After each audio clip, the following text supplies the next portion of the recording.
Hi, Eli. Hi, Vinny. Okay, Grandma's got a new one. We've got this. You have now officially gone up to children's classics. And I found the first one is from The Hobbit. Daddy will tell you how much we love The Hobbit in our family. So, The Hobbit is sort of a run up to a huge but not easily describable trio of books that had the general title of Lord of the Rings. In them, Tolkien invented a whole world, one of which goblins and elves and dwarves and wizards and dragons became strangely real and have adventures like episodes from some wonderful series of dreams and nightmares. In The Hobbit, the dwarves, led by Gandalf the wizard, have set off in a quest of the dragon's treasure, taking with them that home-loving creature, Bilbo Baggins the Hobbit, who is a skilled burglar and has a sensible discipline for adventure.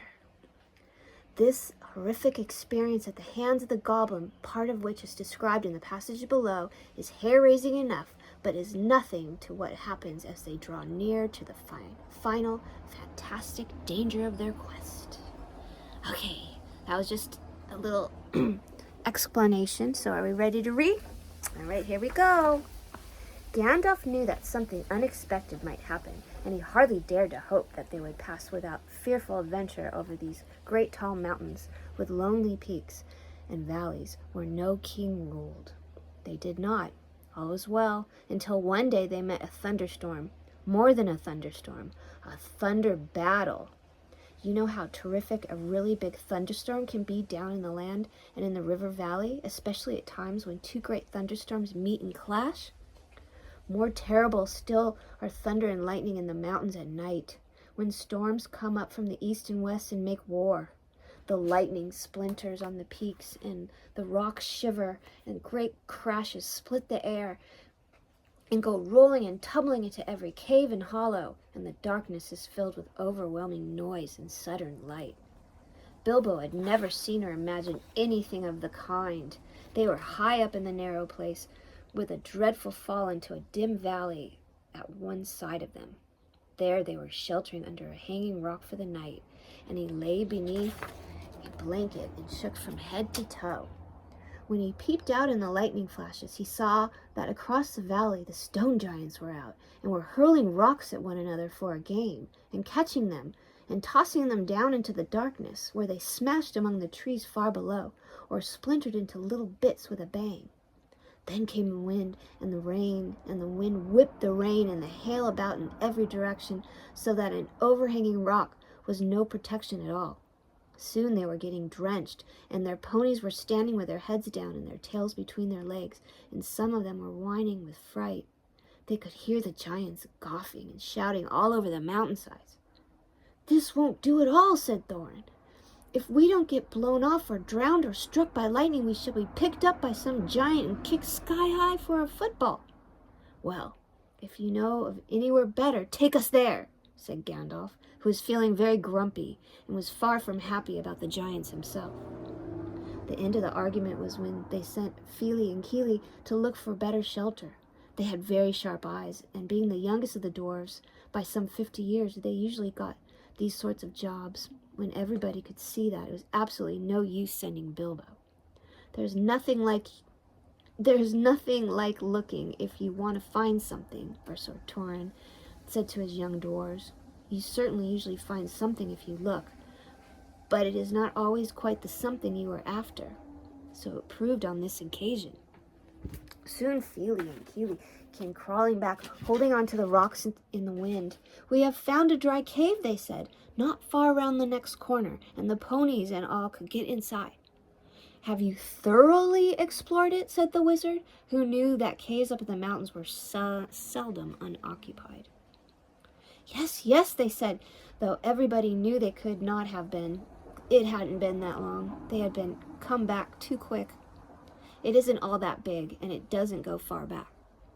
That, of course, is the dangerous part about caves. You don't know how far they go back.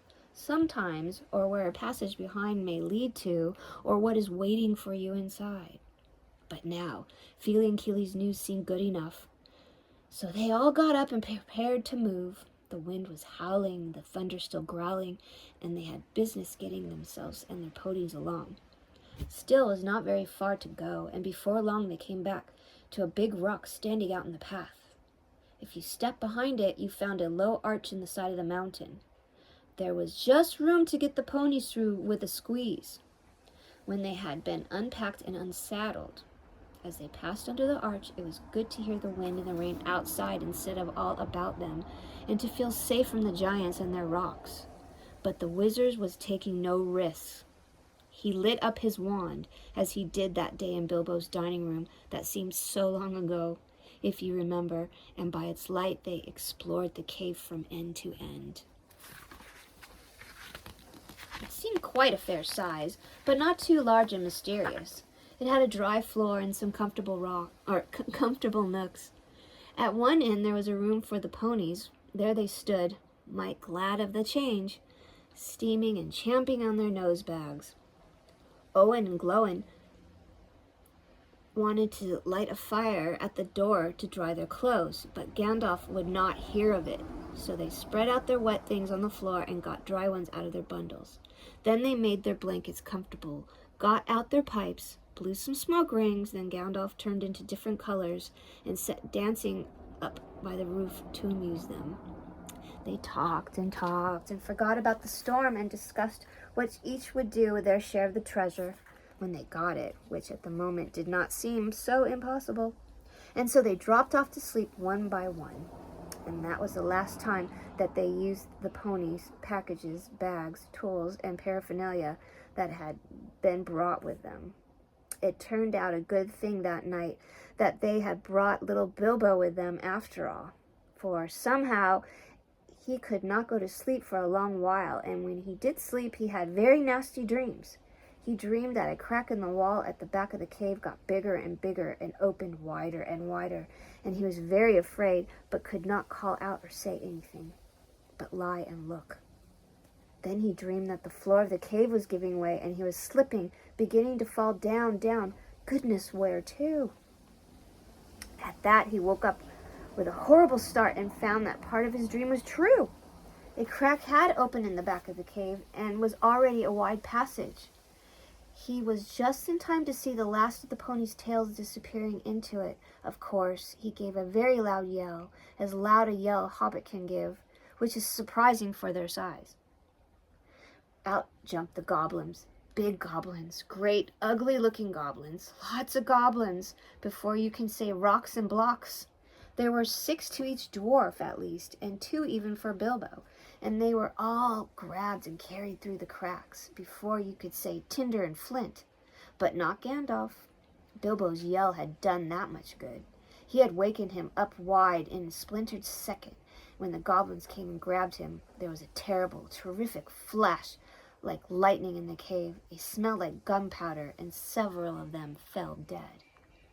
The crack closed with a snap, and Bilbo and the dwarves were on the wrong side of it.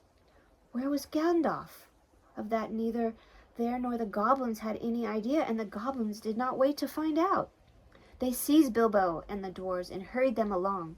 It was deep, deep dark, such as only goblins that have taken to living in the heart of the mountains can see through. The passages there were crossed and tangled in all directions, but the goblins knew their way as well as you do in the nearest post office, and the way went down and down, and it was most horribly stuffy. The goblins were very rough and pinched unmercifully, and chuckled and laughed in their horrible stony voices, and Bilbo was more unhappy even than when the troll had picked him up by his toes. He wished again and again for his nice, bright hobbit hole, not for the last time.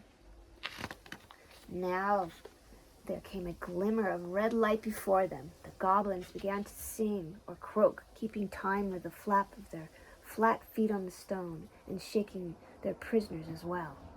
Clap, snap, the black, crack, grab, grip, pinch, nab, and down, down to Goblin Town you go, my lad. Clash, crash, crush, smash, hammer and tongs, knocker and gongs, pound, pound, far underground, ho, my lad.